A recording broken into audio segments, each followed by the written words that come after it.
Hello everyone, my name is William Amzalag and I want to welcome you to our 9th episode of Jeunesse Longevity TV. Jeunesse, we are redefining youth.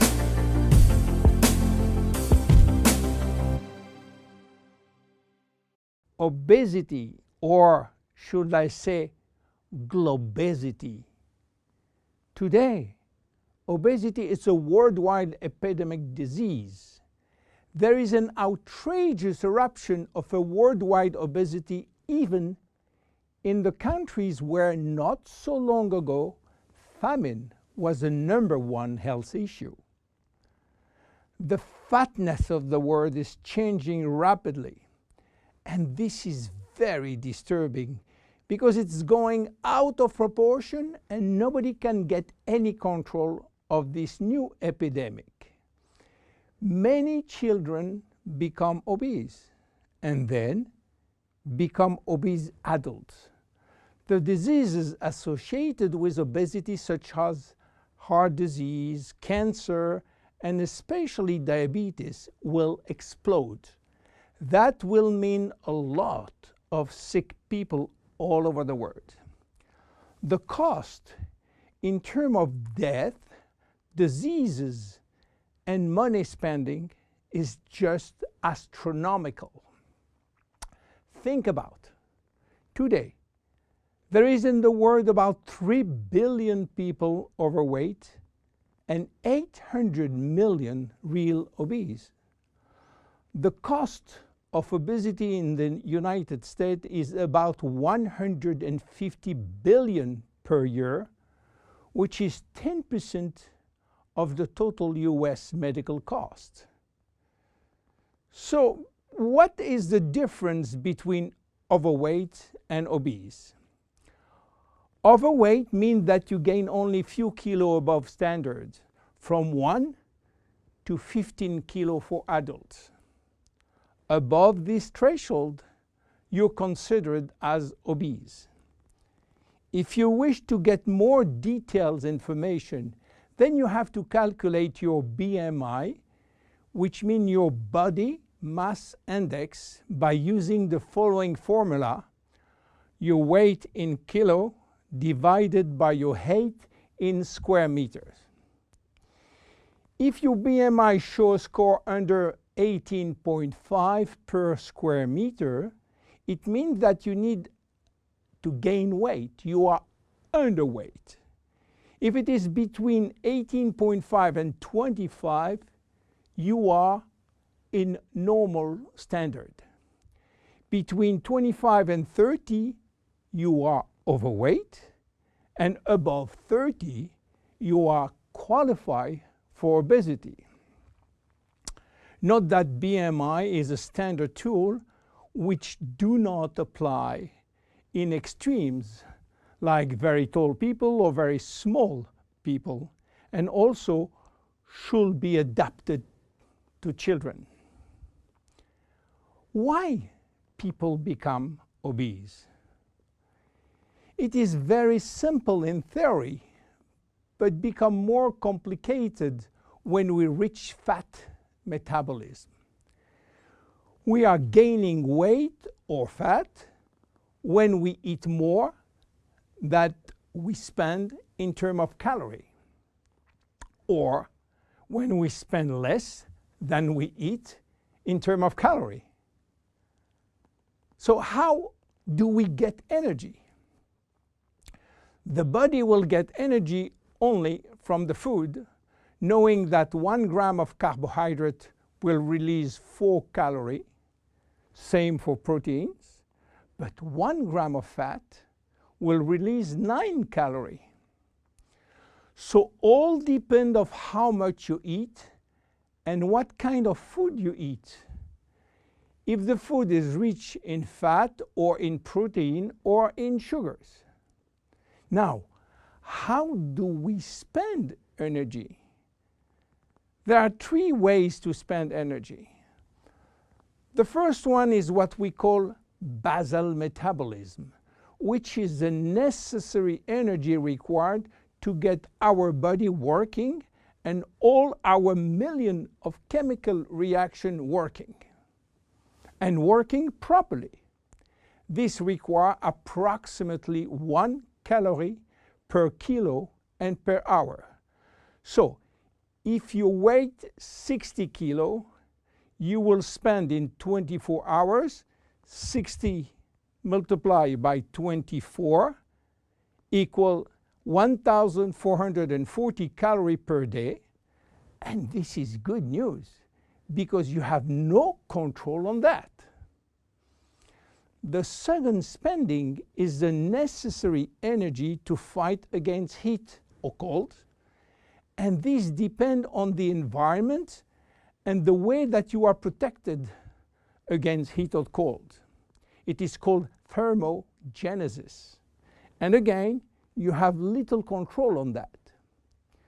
The third one is the energy required to move your body, and that is entirely up to you.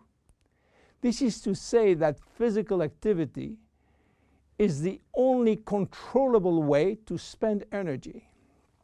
We will see later that this very simple way of gaining or losing weight is influenced by many, many other factors, and especially the control of fat metabolism by a sophisticated group of hormones. So why such epidemic? To understand, we have to go back 20,000 years ago. As surprising that it can be, our genes have not changed for the last 20,000 years. At this time, life for humans was quite difficult. In fact, life was based on food availability, and food was really available only during spring and summer. The rest of the time, no food, almost famine. Our genes has to adapt and to work in accordance with this alternance of abundance and famine, and they create a kind of energy storage. The fat cell was born.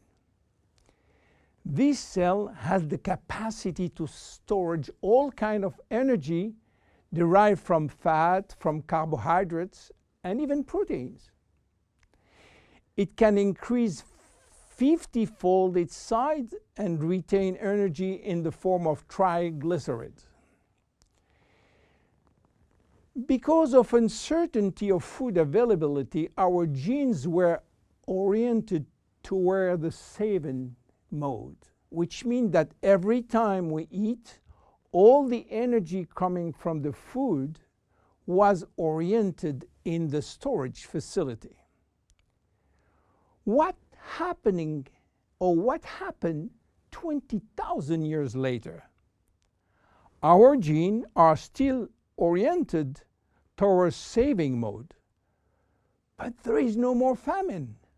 On the contrary, the new society offers an extreme abundance of food rich in calories, and that all over the year. And guess what happened? Everything is going first in storage. And once in storage, it is very difficult to get out. You understand now why it is very difficult today not to gain weight or fat. But there is another factor. 20,000 years ago, in order to bring food at home, men were hunting, fishing, or climbing trees to get fruits. And that was a huge energy spending mode. Today, with a new technology created for lifting heavy items or escalator or elevator, we reduce drastically our energy spending. You understand now why it is so easy to gain weight or fat. What are the consequences of obesity in terms of health and longevity? To make a long story short, it is a disaster. Being and staying obese will lead to a long list of chronic diseases, including cardiovascular disease, diabetes, cancer, metabolic syndrome, and consequently a drastic shortening of life.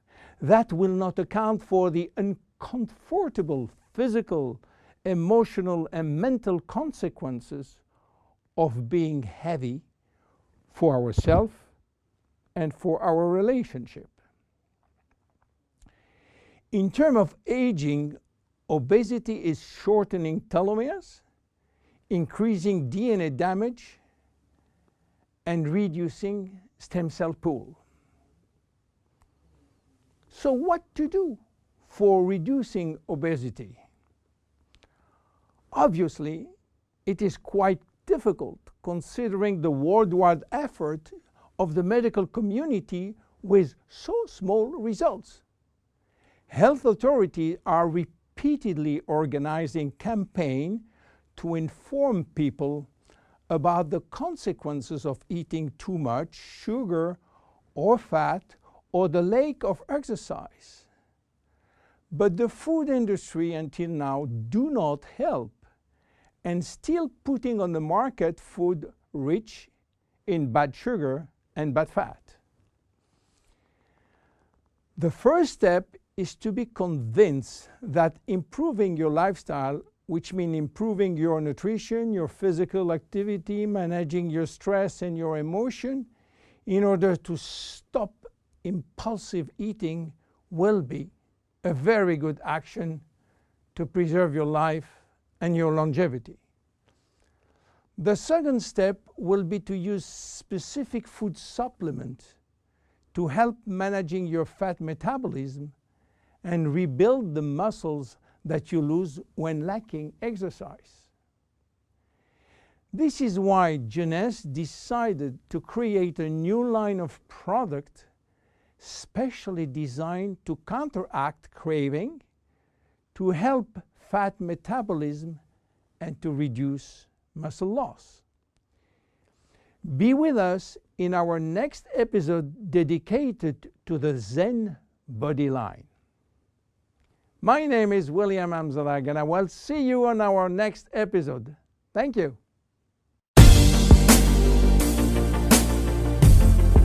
Jeunesse. We are redefining youth.